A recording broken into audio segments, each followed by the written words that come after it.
2023年7月下旬，美联储再度将联邦基金利率上调25个基点，达到近22年来的最高水平。这是自2022年初俄乌战争爆发以来，美联储的第11次加息，共计加息525个基点。在全球经济放缓、金融系统压力倍增的大背景下，美国再度利用美元霸权杠杆对世界财富展开了收割，而导致的后果是全球债务的进一步加剧，各国经济负面外溢效应显著。尤其是紧紧跟随在美国后面的日韩两国，一度因为美国收割财富之举，经济走向崩溃，企业利润暴跌，多个行业全线暴雷。美国加息之举让世界前20大经济体尽皆遭到不同程度创伤。不过令人意外的是，同为亚洲经济强国的新加坡却没有被美元霸权影响，这是为何？进入2023年，随着全球局势动荡不停，华尔街多家证券机构宣布停业，引起整个欧美金融市场的震动。而导致近2年全球经济不景气、金融市场动荡不停的一大原因，在于美国金融霸权多方位的霍乱。早在2战结束，美国确立迈出北美建立世界霸权的战略取向后，美元霸权变成了美国称霸世界、从全球各国敛财的一大工具。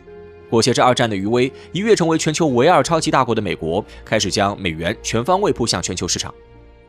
布雷顿森林体系建立后，美元成为全球最主要的储备、支付、定价工具。美元在全球外汇储备中的份额一度高达80%以上，这为美国人后来动用美元霸权四处收割财富奠定了基础。美元霸权的本质是美国人用一张成本不过17美分的100元美钞，就能从别国那里等价换来价值100美元的产品。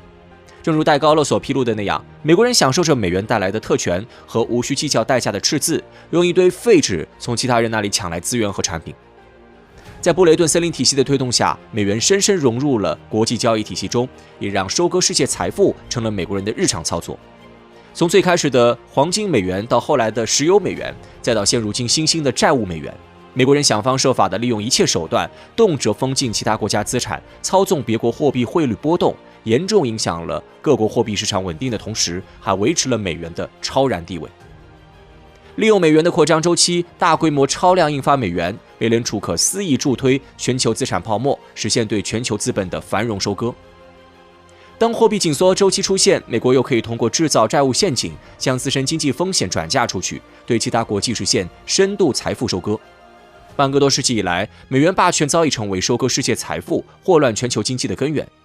近2年，美国人利用美元霸权为非作歹的显著举措，莫过于对俄罗斯的经济制裁，以及战争引发全球经济动荡后肆意加息对日韩金融市场的冲击。2014年克里米亚危机爆发后，美国的多项经济制裁措施便降临到俄罗斯头上，范围涉及金融、能源、国防等多个领域。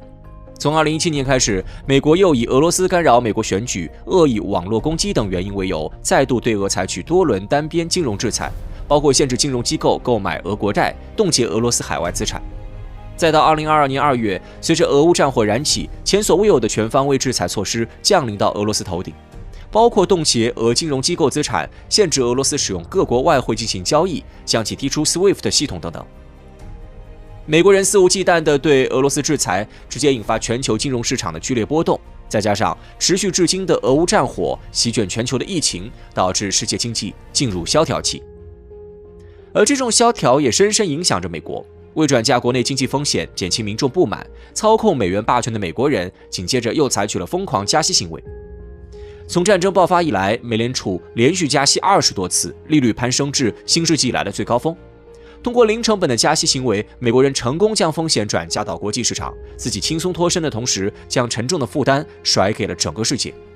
2022年，随着美元加息的预期升温，日本股市出现了显著的震荡，日经225指数一度大幅下跌，大批投资者一夜之间家破人亡。同时，美元加息导致日韩企业的债务成本上升，一些大型企业如三星和现代在海外发行了大量美元债券。随着美元利率的上升，这些企业的债务偿还压力增大，影响了他们的现金流和投资计划。大批日韩企业在美元加息后，甚至出现了资金链断裂的情况。此外，美元加息还导致全球资本流向美国，寻求更高的回报，这使得日本和韩国的房地产市场受到冲击。在日本，一些房地产项目因为融资困难而被迫停工或延期。在韩国，房价上涨的趋势受到遏制，部分地区出现了房价下跌的现象。在日本的一些热门城市，新建住宅的销售速度放缓，开发商面临较大的库存压力。在韩国，首尔的房价在2022年出现了近年来的首次年度下跌，反映了市场的降温趋势。与此同时，美元加息导致日元和韩元对美元的汇率分别出现了不同程度的贬值。截至2024年初，韩国已经连续14个月维持贸易逆差，且数额越来越大。在美国人无脑疯狂加息的背景下，紧跟美国大割身后的日韩两国损失最为惨重，被收割得最为厉害。与日韩惨痛的局面相比，同处亚洲地区、同为发达国家的新加坡反倒是没怎么受到美元霸权的收割影响，这究竟是为何？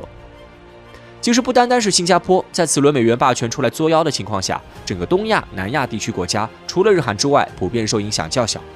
这种情况背后有一点共同原因，那就是各国都掀起了去美元化潮流。2023年10月，马来西亚总理公然表态，与别国展开贸易时将增加本币结算，减少对美元的依赖。目前，马来西亚已经与中国、印尼、泰国等多个国家签署本币结算协议，并减少了美元在双边贸易活动中的使用。东盟国家去美元化潮流的推动，源于美元动辄营造的外汇风险。因此，东盟国家纷纷寻求在跨境贸易中使用本币，以规避美元霸权带来的影响。其中，有以新加坡的去美元化进程最快，决心最强。而新加坡能这么快去美元化成功，也和中国脱不了关系。早在10余年前，中新两国就启动了人民币与新元的直接交易。双方经过长达1年的磋商，两国货币直接交易技术细节全部解决。